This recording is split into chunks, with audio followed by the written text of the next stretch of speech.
ચાર વૃક્ષના પાન anti diabetic ગણાય છે. ડાયાબિટીસથી તાત્કાલિક છુટકારો અપાવવા માટે ખૂબ જ ઇમ્પોર્ટન્ટ છે. આ વિડીયોને જલ્દીથી લાઈક કરી દો જેથી તમને આવનારા સમયમાં પણ કામ આવે. સૌથી પહેલા પાન છે ખાખરાના પાન, બીજા છે આંબાના પાન, આંબાનું વૃક્ષ હોય, ખાખરાનું વૃક્ષ, ખાખરો એટલે કેસુડો, એનું જે પાન છે એ આંબાનું પાન, કડવા લીમડાના પાન અને મીઠા લીમડાના પાન. આ ચાર પ્રકારના જે પાન છે એ ખૂબ જ ઇમ્પોર્ટન્ટ છે. કઈ રીતે એનો ઉપયોગ કરવો?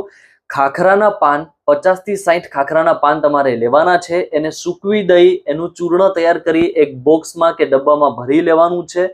સવારે અથવા સાંજે સુવા ટાઈમે તમારે 1 ચમચી જેટલું પાણી સાથે કે કોઈ પણ વસ્તુ સાથે, દૂધ સાથે અથવા છાશ સાથે તમારે એનું સેવન કરવાનું છે.